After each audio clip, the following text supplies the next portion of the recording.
नमस्कार दोस्तों, ज्ञानबाजी के द हिंदू एडिटोरियल सेशन के लेक्चर नंबर 16 में एक बार फिर से आप सबका स्वागत है। आज का सेशन कल हुए सेशन जीडीपी पर जो हमने कल एक आर्टिकल लिया था उसका पार्ट 2 माना जा सकता है। इसीलिए आज का सेशन है जीडीपी स्पेशल, जैसा कि आप सब यहाँ पर देख सकते हैं। और आज का टॉपिक जवाहरलाल नेहरू यूनिवर्सिटी की प्रोफेसर मिस जयति घोष ने, जो इकोनॉमिक्स की एक अच्छी प्रोफेसर हैं, उनका लिखा हुआ है। और वो लिखती हैं a guide to flattening the curve of economic crisis. दोस्तों, आप सबको तो पता ही है कि भारत बहुत जल्दी वर्ल्ड लीडर बनने जा रहा है। हाँ, ठीक सुना आपने, भारत बहुत जल्दी वर्ल्ड लीडर बनने जा रहा है। घबराइए मत कोरोना में, ना कि इकोनॉमी में। हाँ, तो कोरोना में बहुत जल्दी हम दुनिया का स्तर तोड़ने वाले हैं और हम आ जाएंगे नंबर 1 पर। एक तरफ इकोनॉमी का भट्टा बैठा हुआ है और दूसरी तरफ निर्मला सीतारमन ये कह रही हैं कि it is an act of God. सही बात है, भगवान की मर्जी के बिना होता कहाँ है कुछ। 2024 के चुनाव में एक्ट ऑफ गॉड के साथ साथ जरा स्टिक ऑफ गॉड भी अपने सर पर रखने के लिए आप रेडी रहिएगा। बहरहाल, ये कहना बड़ा आसान है कि एक्ट ऑफ गॉड है, लेकिन जिनके घर पर दाल रोटी नहीं है और जिनकी मुसीबतें दिन ब दिन बढ़ती जा रही है, उनसे पूछिए कि इकोनॉमी का एक्चुअली में हाल कितना बुरा है। एक तरफ वो अप्रवासी मजदूर जो लॉकडाउन के समय बेचारे अपने घर गए तो अभी तक वापस लौटे ही नहीं क्योंकि काम धंधे बंद है। दूसरी तरफ लॉकडाउन लगाने का आपका निर्णय और उसके साथ ही साथ इकोनॉमी में किसी को भी स्मूथ रनिंग करने ना देने के लिए आपका लगाया गया एक फोर्स, इन सारी चीजों ने जैसे चारों तरफ से इकोनॉमी को तोड़ के रख दिया है। अकेले कंस्ट्रक्शन की बात करें तो -50% का ग्रोथ कंस्ट्रक्शन ने ऑब्जर्व किया है। चाहे ऑटोमोबाइल सेक्टर हो, चाहे सीमेंट सेक्टर हो, चाहे बिजली विभाग हो, चाहे और कोई भी इंफ्रास्ट्रक्चर के काम हो, भारत में हर तरफ जबरदस्त गिरावट देखी जा रही है। अकेले G20 का अगर कंपैरिजन करें तो शर्मनाक हालत है। मुझे तो बताते हुए हंसी आ रही है कि G20 के पूरे देशों में भारत का परफॉर्मेंस सबसे खराब आया है। 23.9% की जीडीपी गिरावट के साथ भारत G20 के सारे देशों में सबसे लास्ट रैंक पर पाया गया है। अब ऐसे में सरकार के पास एक्ट ऑफ गॉड कहने के अलावा कोई दूसरा चारा बचा नहीं है। बहरहाल, मुझे लगता है कि सरकार को ये कबूल कर लेना चाहिए कि नीतियों में जबरदस्त गड़बड़ है। अच्छे नीतिकार और अच्छे अर्थशास्त्रियों से हमारा तो कभी आज तक पाला पड़ा नहीं, मेरे कहने का मतलब सरकार का। और इसीलिए सरकार ने जितने हो सके उतने निर्णय खुद अपने मन से लिए। पिछले 6 सालों में इन्वेस्टमेंट के नाम पर हम कहीं भी नहीं टिकते। पिछले 6 सालों में इंफ्रास्ट्रक्चर के नाम पर हमें प्रोमिसेस मिले लेकिन डिलीवरी कुछ नहीं मिली। और अब हालत ये है कि युवाओं को रोजगार के नाम पर रोज बड़े बड़े इंस्टीट्यूट और टीचर सड़क पर उतरने की कोशिश कर रहे हैं। वो तो भला हो लॉकडाउन का कि सारा विद्रोह अभी भी ऑनलाइन जारी है, अदरवाइज अभी तक सरकार को वैकेंसीज के नाम पर दिल्ली में घेरा जा चुका होता। जी हाँ, मैं बात कर रहा हूँ एसएससी और रेलवेज में चल रही वेटिंग लिस्ट क्लियर ना करने की, उस एक प्रणाली पर जिस पर बहुत से लोग इस वक्त बहुत बुरी तरह से नाराज हैं। हाल ऐसा ही बना रहा तो वो दिन दूर नहीं है कि जब अनएम्प्लॉयमेंट में भी हम ग्लोबल लीडर होंगे, कोरोना में भी हम ग्लोबल लीडर होंगे, भूखमरी में भी हम ग्लोबल लीडर होंगे, करप्शन में भी हम ग्लोबल लीडर होंगे और साथ ही साथ फ्रीडम ऑफ स्पीच में लोगों का मुंह बंद कराने में भी हम नंबर 1 ही होंगे। पता नहीं इस वक्त इस देश को किस चीज की ज्यादा जरूरत है। क्या हमें पाकिस्तान और चाइना के मुद्दों से ज्यादा ये बात जरूरी है कि किसी के घर पे खाना है या नहीं है? लगता तो ऐसा ही है, क्योंकि सरकार का पूरा ध्यान चाइना और पाकिस्तान से हटे तो सरकार जरा हमारे घर में भी झांक कर देख ले। बहरहाल, आज के इस वीडियो में हम फिर से एक बार इकोनॉमी को अलग दृष्टिकोण से समझने की कोशिश करेंगे। जानेंगे कि राज्य सरकार आखिर केंद्र सरकार के इस रवैये से क्यों नाराज है, क्यों जीएसटी का कंपनसेशन राज्य सरकारों को अभी तक नहीं दिया गया है, और अभी भी अगर सरकार सोकर उठ सकती है और हमारा भला चाहती है तो सरकार को क्या करना चाहिए। जयति घोष के इस शानदार आने वाले दिन में ये देखना वाकई में बड़ा दिलचस्प होगा कि सरकार आखिर क्या निर्णय लेती है। वैसे आज भी परिस्थिति इतनी ज्यादा बिगड़ी नहीं है कि कुछ किया ना जा सके। समय रहते चीजों को सुधार लेना इंसान का एक अच्छा स्वभाव है और सरकार को कहीं से भी चीजों को ग्रांटेड नहीं समझना चाहिए। सरकार से गलती हुई है, इस बात को स्वीकारने में कोई भी गलतफहमी नहीं रखनी चाहिए और आगे भी सरकार को यही कोशिश करनी चाहिए कि सबसे पहले इकोनॉमी पर ध्यान दे और उसके बाद बाकी की चीजों पर। चलिए दोस्तों, शुरू करते हैं आज का ये शानदार आर्टिकल जिसमें आपको जीडीपी स्पेशल अंक मैं बताने वाला हूं। और आज वंस अगेन जो टेक्निकल बातें हैं जिसके बारे में हम कल बात नहीं कर पाए, ये आप जरूर समझ लीजिए। ऐसे जितने भी स्टूडेंट्स हैं जो अपनी रीडिंग की तैयारी कर रहे हैं, जो आरसी के पैसेज सॉल्व करना चाहते हैं, बढ़िया वोकैबुलरी सीखना चाहते हैं, जीडी में शानदार बोलने की प्रैक्टिस करना चाहते हैं, अच्छे निबंध लिखना चाहते हैं, बढ़िया इंटरव्यू देना चाहते हैं, उन सब के लिए द हिंदू एडिटोरियल सीरीज वाकई में बहुत लाभदायक है। लगातार 15 सेशन हो जाने के बाद आज के इस लेक्चर में हम आपके लिए इस टॉपिक का शानदार एनालिसिस करने वाले हैं। वीडियो को अंत तक देखिएगा और आज के इस आर्टिकल पर आपके स्पेशल कमेंट्स का भी हमें जरूर जरूर जरूर इंतजार रहेगा। तो चलिए अपनी नोटबुक उठा लीजिए, ध्यान से आप एक एक बात सुनते भी जाइए और लिखते भी चलिए। यस, तो ये है मिस जयती घोष, जेएनयू की एक प्रोफेसर है इकोनॉमिक्स की, और उन्होंने एक शानदार आर्टिकल लिखा है जिसकी हेडलाइन है a guide to flattening the curve of economic chaos.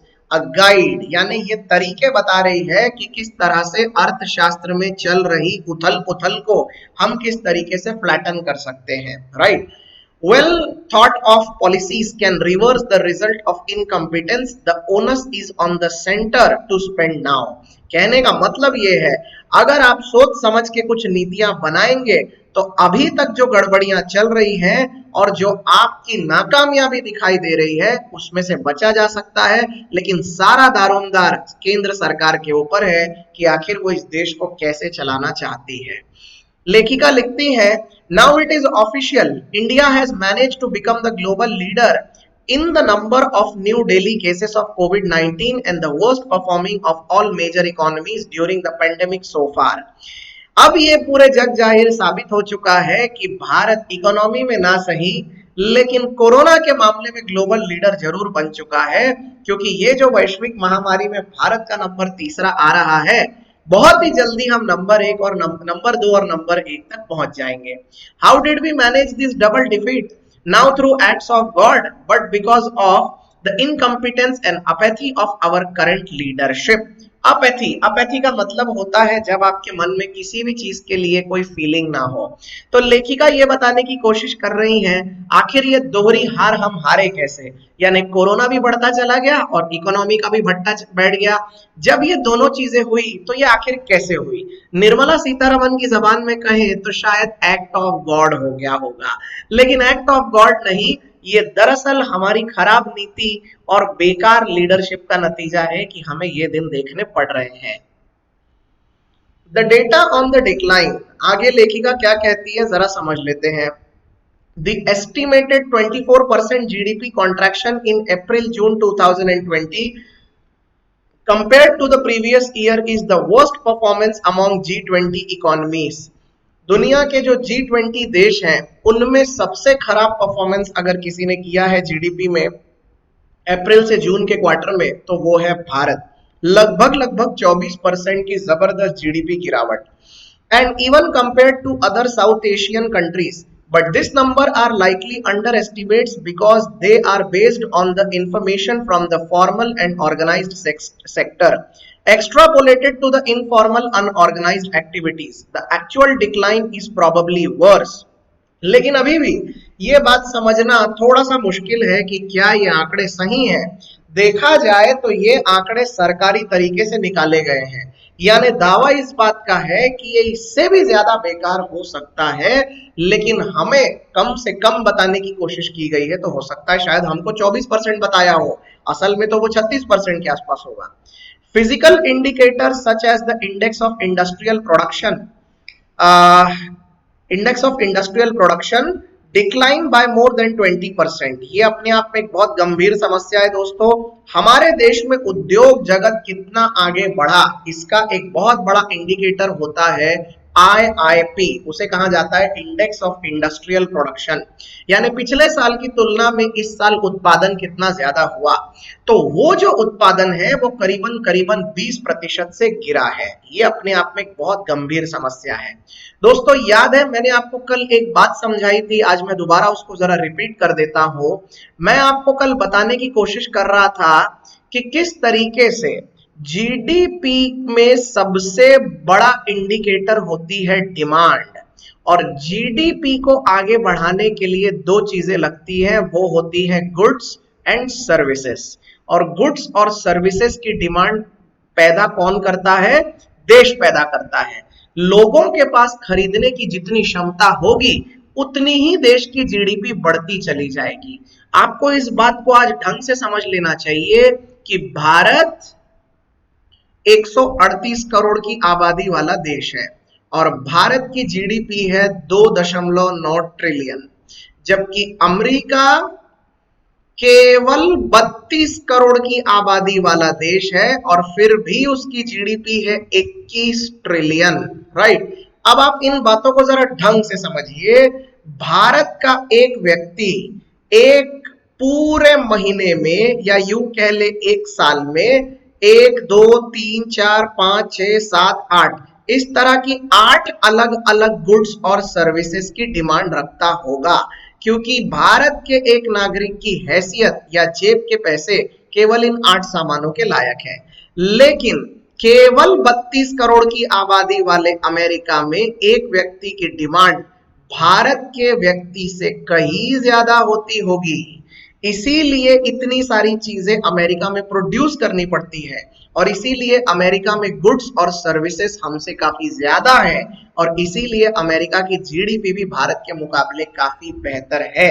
यानी इस बात से फर्क नहीं पड़ता कि आपकी पॉपुलेशन कितनी है, आप कितने वस्तुओं को खरीद सकते हैं, आपकी क्षमता कितनी है, उस पे जीडीपी डिपेंड करती है। और आपकी खरीदने की क्षमता तभी बढ़ती है जब आपके जेब में होते हैं पैसे, और आपके जेब में पैसे तभी होते हैं जब या तो आपके पास बिजनेस होता है या तो आपके पास इनकम होती है।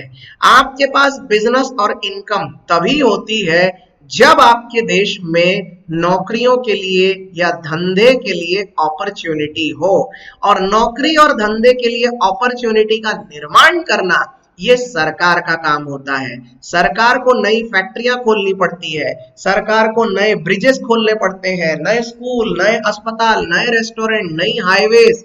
ये सारी चीजें जब तक देश में नहीं बनेंगी नए नए रोजगार निर्माण होंगे ही नहीं। अगर सरकार किसी तरीके से ये काम अकेले नहीं कर सकती है तो सरकार के साथ साथ प्राइवेट कंपनी वालों को ये काम करना पड़ता है। प्राइवेट और सरकार जब मिलके ये काम करते हैं तो उस देश में एक मॉडल चलता है जिसे हम कहते हैं पीपीपी, पब्लिक प्राइवेट पार्टनरशिप। यहाँ पी का मतलब पब्लिक यानी सरकार, दूसरे पी का मतलब प्राइवेट यानी कि निजी कंपनियां, और दोनों की पार्टनरशिप। कोरोना काल में या कोरोना काल से पहले से ही सरकार की नीतियों से नाराज हो चुके सारे व्यापारियों ने प्राइवेट इन्वेस्टमेंट कंप्लीटली बंद करके रखा है। इसीलिए अब पूरा का पूरा दारोमदार सरकार के ऊपर आ चुका है।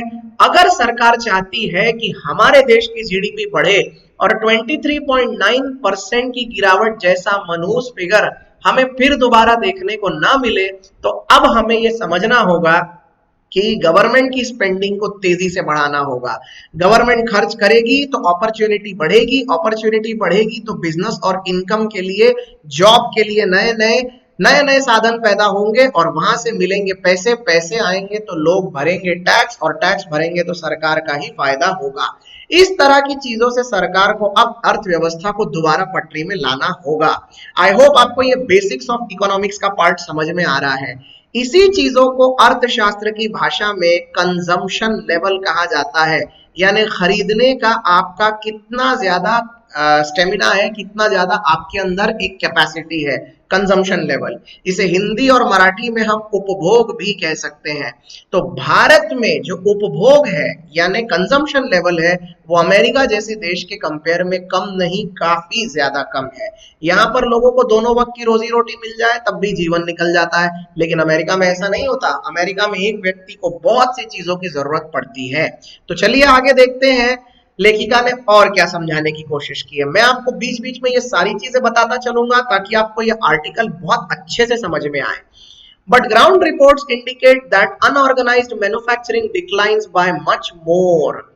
Many micro, small and medium enterprises in manufacturing and services are still closed or functioning at small fraction of their capacity.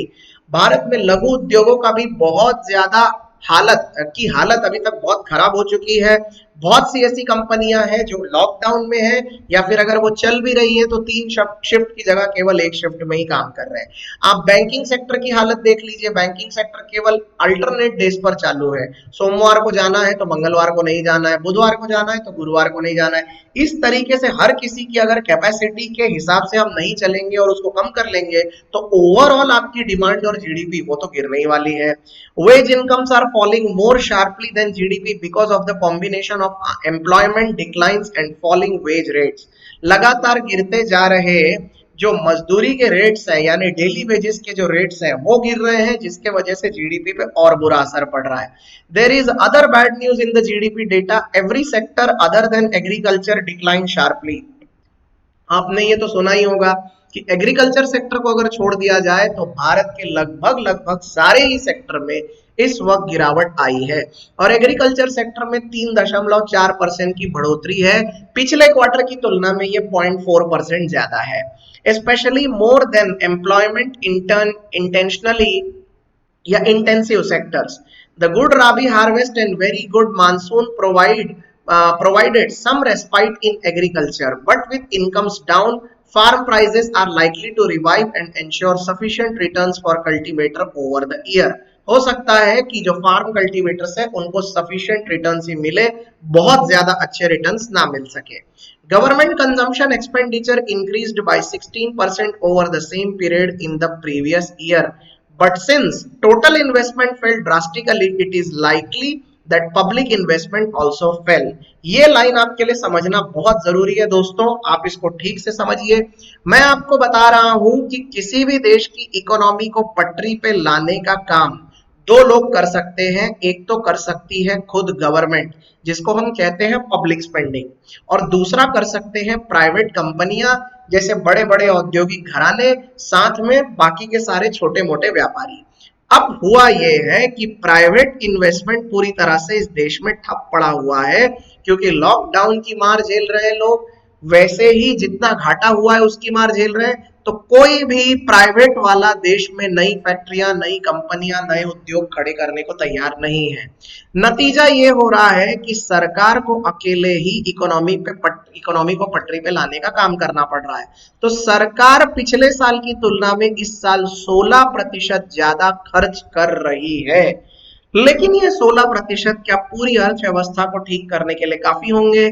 मुझे लगता है कि इससे कोई काम नहीं बनेगा। सरकार को सबसे पहले लोगों के अंदर आत्मविश्वास भोगना होगा, क्योंकि जब तक लोग खर्च नहीं करेंगे तब तक ये इकोनॉमी पटरी पे नहीं आएगी। अकेले सरकार के बस का पूरा देश चलाना नहीं है। हाँ, ये जरूर है कि अगर जल्द से जल्द नौकरियों के इंतजाम और बिजनेस की अपॉर्चुनिटीज पैदा की गई तो लोग खर्च करने लगेंगे, और लोग खर्च करेंगे तो अर्थव्यवस्था तेजी से पटरी पे आ सकती है। आगे देखते हैं। Gross value added in public administration, defense and other service fell by more than 10%. Around 90% of this is salaries. Gross value added यानी जीवीए जो है वो लगभग 10% से गिरा है, जिसमें सबसे ज्यादा जो डाउनफॉल आया है वो सैलरीज में आया है। Central government salaries have not fallen, so the squeeze must have fallen on state government. Many of them have probably frozen or delayed salary payment. एक तरफ केंद्र सरकार के कर्मचारी हैं जिनकी पगार कट नहीं की गई, जिनकी पेंशन भी नहीं रोकी गई, लेकिन वहीं राज्य सरकार के ऐसे बहुत से संस्थान हैं जहां पर पगार मिली नहीं और जहां पर सैलरी कट की गई है। ये अपने आप में बहुत ज्यादा सताने वाली बात है, लेकिन इस वक्त देश के प्रत्येक नागरिक के पास पैसे दे देना बहुत जरूरी है अगर हमें इस डूबती हुई नाव को बचाना है या रोक कर रखना है। ग्रेव डिस्ट्रेस, ग्रेव का मतलब होता है गंभीर और डिस्ट्रेस का मतलब होता है गरीबी के लक्षण या जो चल रही गरीबी और मुसीबत है वो।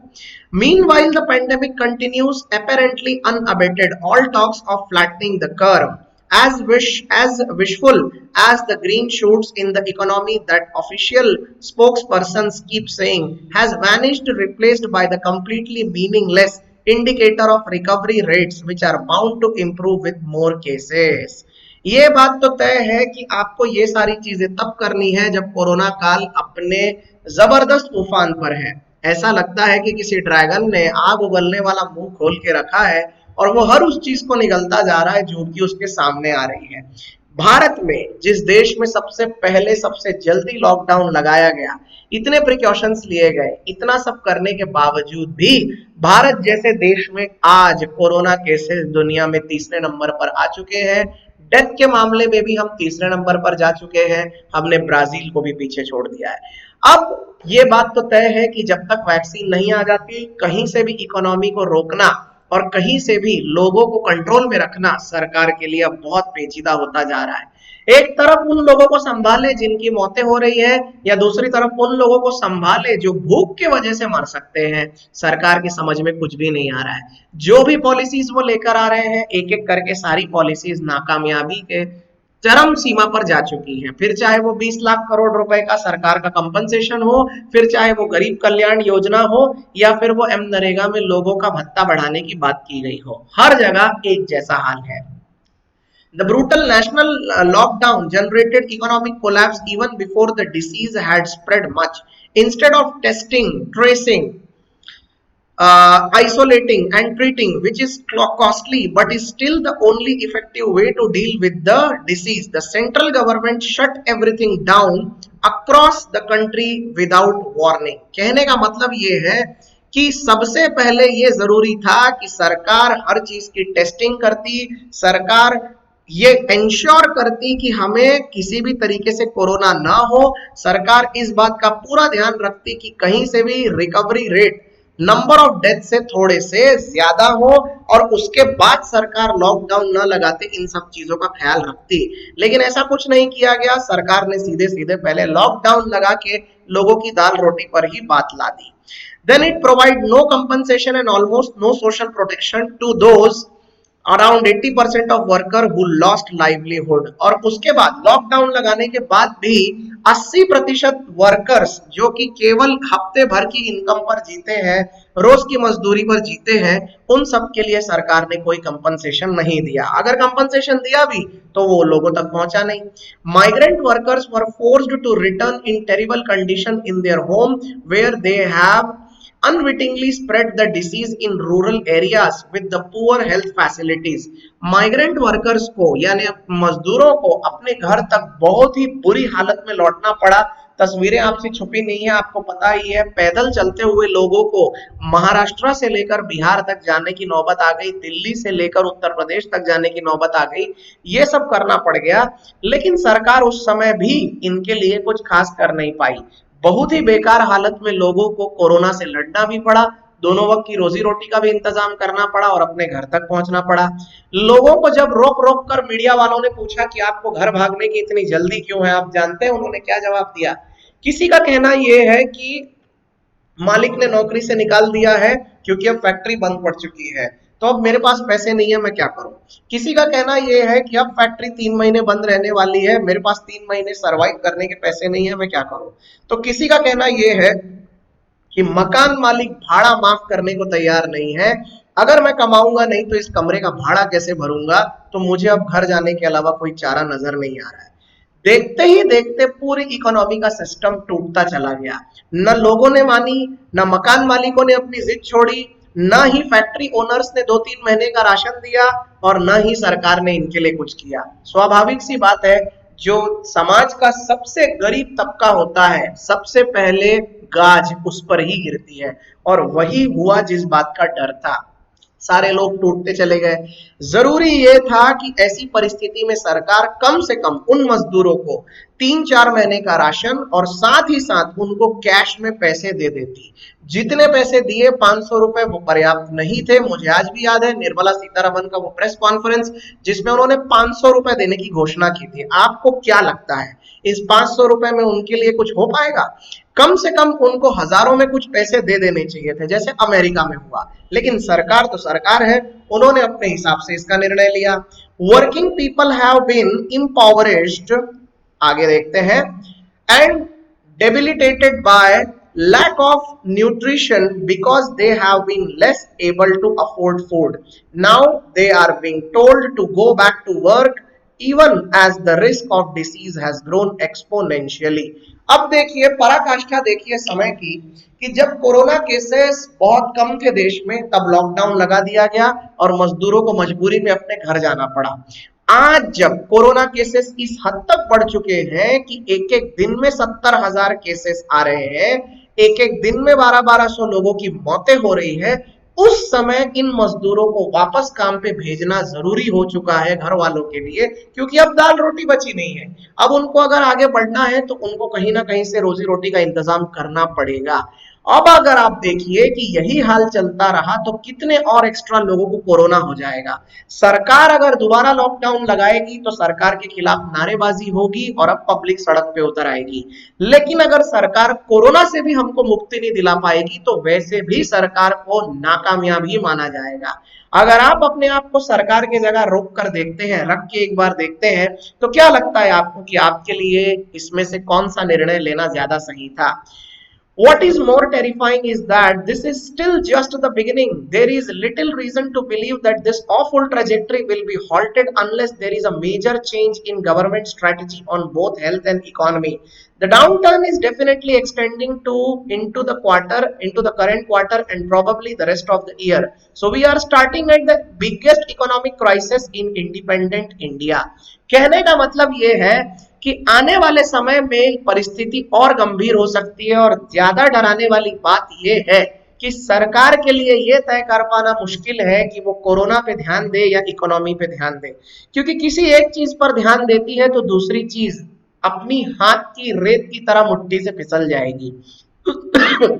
सरकार को यह भी समझना होगा कि जो डाउन टर्न इकोनॉमी में दिखा है करंट क्वार्टर में, उसको रोकना बहुत जरूरी है। अदरवाइज अगले क्वार्टर में इतनी ही बेकार गिरावट आई तो समझ लेना कि आजाद भारत का एक बहुत बड़ा इकोनॉमिक क्राइसिस आजादी के 74 साल बाद हमको देखने को मिल सकता है। तो स्थिति तो गंभीर है। ब्लो अगेंस्ट स्टेट, अब ये एक बहुत शानदार पार्ट है जो ऑथर ने बताने की कोशिश की है। उन्होंने ये समझाने की कोशिश की है कि किस तरह राज्यों को पैसे नहीं दिए गए जिसके वजह से राज्यों का हाल डबल बुरा हो गया। आइए समझते हैं यहाँ क्या लिखा हुआ है। Lack of demand is a crucial reason for this. Both consumption and investment were declining well before the pandemic struck. कहने का मतलब ये है कि कंजम्पशन और इन्वेस्टमेंट दोनों ही लेवल काफी हद तक कम हो चले थे पेंडेमिक शुरू होने के पहले। अब ये एक टेक्निकल चीज है जो मैं आपको समझाना बहुत जरूरी समझता हूं, इसीलिए 1 मिनट के लिए जरा आप इस बात पर अब गौर फरमाइए, ध्यान से देखिए दोस्तों। किसी भी अर्थव्यवस्था में दो चीजों को सही सही तालमेल बिठाकर चलाना जरूरी होता है। एक होता है कंजम्पशन लेवल, कंजम्पशन, राइट, और दूसरा होता है production level, production level, right. एक फैक्ट्री में जब कोई गुड्स तैयार होते हैं, जब यहां से कोई गुड्स तैयार होते हैं, ओके, तो इन गुड्स को खरीदने के लिए किसी ना किसी प्रकार की डिमांड होना जरूरी है और उस डिमांड के थ्रू इन गुड्स को कंज्यूम किया जाएगा, यानी इनका उपभोग किया जाएगा। मान लेते हैं कि उपभोग करने वाले ये 3 लोग हैं जो फैक्ट्री के उस सामान को खरीदेंगे और उसको यूज करेंगे। बदले में फैक्ट्री ओनर को उसका पैसा मिलेगा, उसकी दाल रोटी चल पड़ेगी। फैक्ट्री के एम्प्लॉइज को उस फैक्ट्री में कमाई होने के वजह से पैसा मिलेगा तो उनकी दाल रोटी भी चल पड़ेगी। और ये 3 लोग अगर कंजम्पशन जारी रखते हैं तो फैक्ट्री और मजदूरों की सैलरी निकलती रहेगी, निकलती रहेगी। लेकिन आपने कभी सोचा है कि इन तीनों के पास ये गुड्स को खरीदने का पैसा कहां से आएगा? इनके पास पैसा 2 तरीके से आ सकता है, या तो ये बिजनेस करते होंगे या तो ये जॉब करते होंगे, और इन दोनों ही तरीकों से ये कमाते होंगे पैसे, और उस पैसे से ये कंजम्पशन लेवल को बढ़ाएंगे ताकि ये इन चीजों को खरीद सके। समझ में आ गया? अब हो ये रहा है कि इस वक्त इस देश में इस कंजम्पशन लेवल को बढ़ाना बहुत जरूरी हो गया है, क्योंकि ये अपने सबसे निचले स्तर पर जा चुका है। अगर कंजम्पशन लेवल का हाल यही रहा तो सरकार को सबसे पहले लोगों की जेब में फ्री फंड में पैसे डालने पड़ेंगे, क्योंकि उसके बिना इकोनॉमी में कोई बूम देखने को नहीं मिलेगा। सरकार से गलती ये हो गई कि सरकार ने कंजम्पशन लेवल पर ध्यान देने के बजाय प्रोडक्शन लेवल पर ज्यादा ध्यान दे दिया इस लॉकडाउन में। इसलिए नतीजा ये हो गया कि जहां पर असर मिलना चाहिए था, जिन लोगों को सबसे पहले मजबूत करना चाहिए था, सबसे पहले उनको ही नजरअंदाज किया गया। आगे देखते हैं। Thereafter, despite the enormity of the economic collapse, the government relief response have been pathetically small. सरकार का जो relief response था वो तो और खराब था, barely touching the hundreds of millions of people affected with little impact of aggregate demand. हजारों लाखों की तादाद में लोगों ने केवल लिटिल डिमांड, थोड़ी बहुत ही डिमांड ऑब्टेन की, क्योंकि जेब में पैसा किसी के भी पास नहीं था। The halting steps taken on increasing liquidity have been effectively useless. Bank credit has declined overall, bank का जो क्रेडिट था वो भी ओवरऑल डिक्लाइन हुआ है, यानी बैंक से कर्जे की जो उम्मीद थी वो भी धीरे धीरे खत्म होती चली गई। And other than favoured large companies, all type of borrowers have receiving less bank credit. जितने भी अलग अलग बोरोवर्स है उन सबको लोन कम दिया गया। अब स्वाभाविक सी बात है कि किसी व्यापारी के पास पैसा नहीं है तो उसको कम से कम लोन मिलना चाहिए, और अगर आप उसको लोन भी नहीं देते हो, अगर आप उसको इनकम भी नहीं देते हो, तो उसके पास सिवाय धंधा बंद करने के और कोई चारा बचेगा ही नहीं। ये आपको समझ में आ रहा है या नहीं, क्लियर है या नहीं? आप एक पल के लिए जरा सोचिए, इस बार की दिवाली में क्या पिछले साल जैसी गाड़ियां बिकेंगी? इस बार की दिवाली में क्या लोग कपड़े खरीदेंगे, क्या ज्वेलरी खरीदेंगे, क्या घर पे नया पेंट लगाएंगे? बहुत ही कम मात्रा में लोग ये कर पाएंगे, क्योंकि कोई भी इस वक्त रिस्क लेना नहीं चाहता है और अपने जेब से फिजूल खर्ची नहीं करेगा। और अब लोगों के जेब से अगर वो पैसा सरकार को निकलवाना है तो सरकार को सबसे पहले इस बात का ध्यान रखना होगा कि उनकी रोजी रोटी का इंतजाम करना पड़ेगा। सरकार को ये इंश्योर करना पड़ेगा कि पैसा खुद सरकार दे, ताकि वो लोग इस चीज में खर्च कर सके। उसके बिना ये पॉसिबल नहीं है।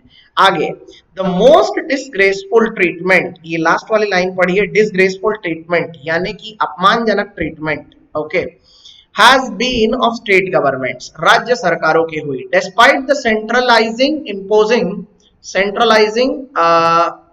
imposition of National Disaster Management Act, there was almost no coordination.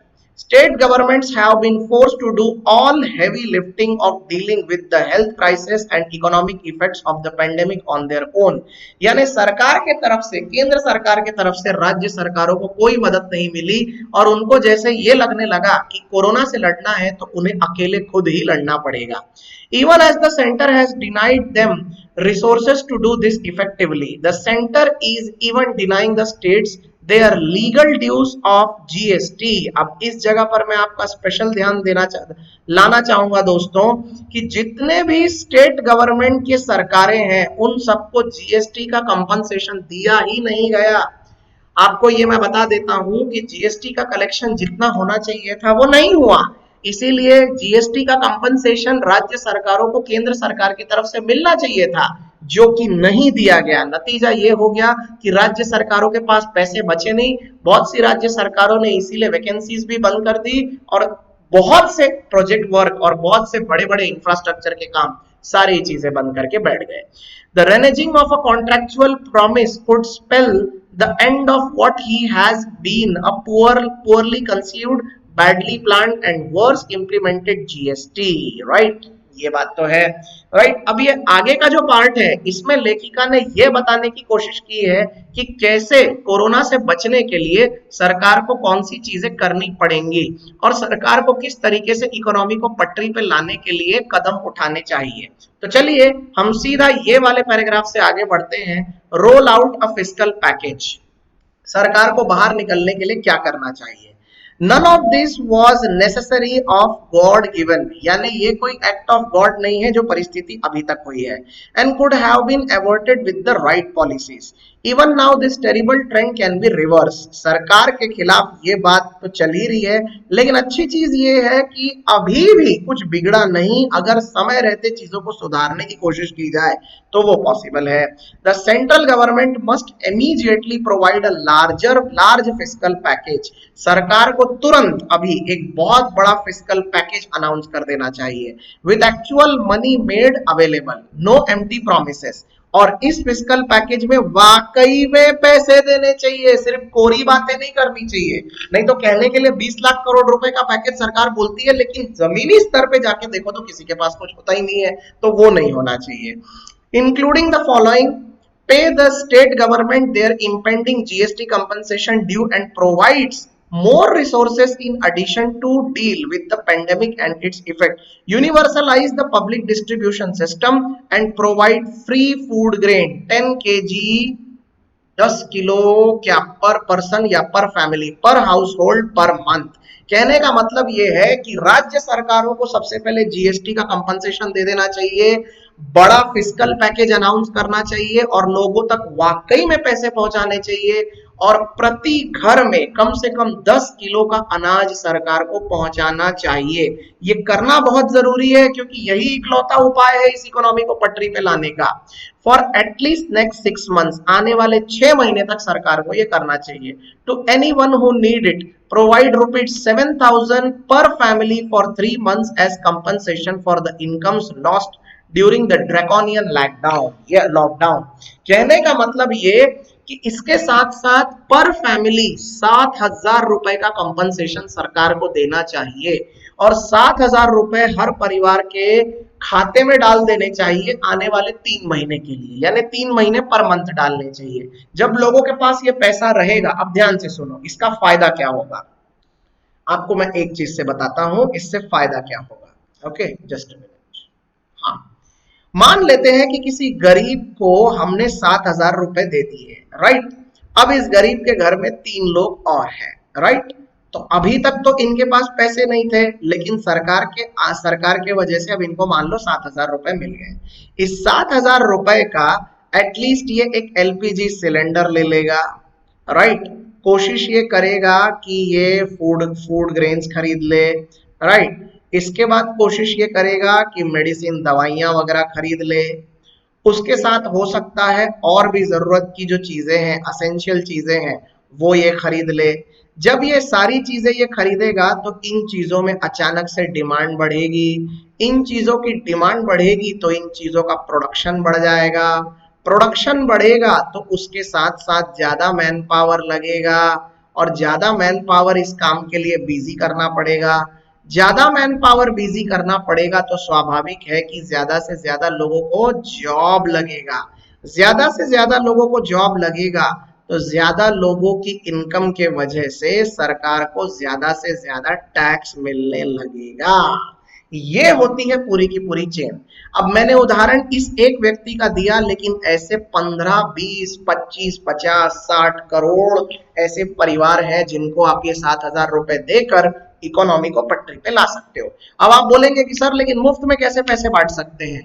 Economy का जब ये बुरा हाल हो तब ये बात सच है कि अर्थशास्त्री कहते हैं कि लोगों के जेब में सीधे पैसे दे देने चाहिए। और हम अकेले नहीं है ऐसा करने वाले, अमेरिकन ने ऑलरेडी सबके अकाउंट में $1,200 डाल के रखे हैं ताकि कोरोना में उनका खर्च कहीं से भी कम ना हो। शायद अर्थशास्त्र का एक बेसिक गणित उनको ज्यादा अच्छे से समझ में आया हमसे, राइट। तो आगे देखते हैं। Double the number of days of employment per household under M NREGA, यानी Mahatma Gandhi national rural employment guarantee act 200 to 200 per year for this year at least and start and urban employment guarantee programme. Extend the date moratorium and convert into a standstill without requiring interest payment for that period and make sure that fresh credit reaches MSME and farmers who are being deprived of it. Provide much more dedicated resource for health. Okay, सरकार को अभी ये भी करना चाहिए कि M NREGA के तहत सबका जो एम्प्लॉयमेंट है मजदूरों का, Mahatma Gandhi national rural employment guarantee act जिसके तहत 100 दिन का रोजगार कंपलसरीली मिलता है अच्छे भत्ते पर, उसको भी बढ़ा देना चाहिए। साथ ही साथ ये भी करना चाहिए कि जितनी भी एमएसएमई है यानी लघु उद्योग वाले धंधे हैं उन सबको नया कंपनसेशन और नए पेमेंट्स करने चाहिए, नए लोन बांटने चाहिए ताकि वो अपने बिजनेस को फिर से खड़ा कर सके। For all pandemic required spending and to deal with other health concerns that have been ignored or postponed for the 5 months। और पिछले 5 महीनों से जितने हेल्थ कंसर्न्स को हमने इग्नोर किया है उन सब पर भी ध्यान देना चाहिए। आखिरी का पैराग्राफ पढ़ते हैं। This will cost money for sure but not doing this will be even more costly for the economy and the people. लेखिका जयती बसु ये कहती है कि डेफिनेटली इतना सब कुछ करना महंगा तो पड़ेगा, बहुत खर्च आएगा, लेकिन ये ना करना बहुत ही बुरा हो सकता है और इकोनॉमी के लिए ये बहुत महंगा पड़ जाएगा। Not spending now will push the economy into a deeper hole. अभी भी अगर हमने हमारा स्पेंडिंग रेट यानी खर्च करने की हमारी क्षमता को बढ़ाया नहीं तो हमारी इकोनॉमी एक बहुत बुरे खड्डे में गिर सकती है। Reducing income and therefore also taxes and creating a bigger fiscal deficit even with lower spending. For now this increased expenditure can be paid for the center borrowing from the Reserve Bank of India. Monetizing the deficit as governments across the world have been doing. This will not be inflationary as long as essential supplies are maintained. Because demand is currently so low. कहने का मतलब ये है कि इतना सब कुछ कर देने के बाद सेंटर को बोरो कर लेना चाहिए पैसा आरबीआई से और उसके थ्रू मार्केट में एसेंशियल सप्लाईज लानी चाहिए, क्योंकि नो डाउट अभी इस वक्त डिमांड काफी कम चल रही है। Eventually wealth taxes and taxes of multinational corporations especially digital giants that manage to avoid taxes must be thought of. Bold thinking and urgent action are the only way out. ऐसे जितनी companies हैं जो कि digital platform पर अपना business चलाती है उनके टैक्स के बारे में विचार करना चाहिए। आपको तो ये पता ही होगा कि लॉकडाउन वंस अगेन रिलायंस के लिए एक बहुत बड़ा आशीर्वाद बन के आया, क्योंकि इस लॉकडाउन में जियो फाइबर का इस्तेमाल लोगों ने जितना ज्यादा किया, इंटरनेट का खपत जितनी ज्यादा बढ़ी, उससे कोरोना की मार तो नहीं बल्कि उनके लिए एक और बिजनेस अपॉर्चुनिटी पैदा हो गई। तो स्वाभाविक सी बात है कि जिनके ऊपर योग्य टैक्स लगाए जा सकते हैं उन पे योग्य टैक्स लगाया जाए और वहां से थोड़ी बहुत रिकवरी करने की कोशिश की जाए। तो दोस्तों ये था आज का पूरा आर्टिकल। उम्मीद करता हूं कि आपको ये समझ में आया और आपको जीडीपी का एक नया दृष्टिकोण समझने में मदद मिली। आपको ये आर्टिकल कैसा लगा? क्या आप इस बात से इत्तेफाक रखते हैं? क्या आपको लगता है कि इकोनॉमी को पटरी पे लाने के लिए सरकार को यही कदम उठाने चाहिए या फिर इसके अलावा कुछ और आप सोचते हैं? कमेंट थ्रेड में हमारे साथ जरूर शेयर करिएगा। दोस्तों जाते जाते आप सबको एक और बात मैं बता दूं कि ज्ञानबाजी यूट्यूब चैनल की द हिंदू की प्लेलिस्ट पर जाकर मेरे सारे लेक्चर्स आप देखना ना भूलें। सारे ही लेक्चर्स पर अब बहुत ही शानदार कंटेंट अवेलेबल है। आज के लेक्चर के साथ साथ आप पुराने सारे वीडियो जरूर देखें और प्लीज उस पर अच्छे नोट्स बनाएं, अच्छे कमेंट्स करें। आने वाले दिन में आपके लिए इसी तरह से अच्छे लेक्चर्स लेकर हम आते रहेंगे। और जाने से पहले आपको अलविदा कह देते हैं और आपको टेलीग्राम चैनल ज्ञानबाजी की लिंक भी दे देते हैं। तो ये रही दोस्तों टेलीग्राम चैनल ज्ञानबाजी की लिंक। आप इस लिंक पर क्लिक करें और सीधे टेलीग्राम चैनल ज्ञानबाजी ज्वाइन करें। मेरे इस चैनल पर आपको बहुत ही शानदार नोट्स मिल जाएंगे। अगर आप आईसीआईसीआई बैंक की जीडी की तैयारी कर रहे हैं तो मैंने उसके भी नोट्स इसमें डालकर रखे हैं और उसके ऊपर भी एक बढ़िया वीडियो आपके लिए बनाया हुआ है। आने वाले दिन में आप हमसे और कौन से टॉपिक पर इस तरीके का लेक्चर चाहते हैं ये भी आप हमको कमेंट थ्रेड में सजेस्ट कर सकते हैं। ज्ञानबाजी यूट्यूब चैनल अगर आपने अभी तक ज्वाइन नहीं किया है तो सही वक्त आ गया है भैया। ज्ञानबाजी यूट्यूब चैनल जरूर ज्वाइन करें और अपने बाकी साथियों को भी ज्वाइन करने के लिए प्रेरित करें। ज्ञानबाजी के इस वीडियो पर अंत तक बने रहने के लिए आपका बहुत बहुत धन्यवाद दोस्तों। आपका दिन शुभ हो। तो मिलते हैं कल एक नए आर्टिकल के साथ और तब तक के लिए गुड बाय।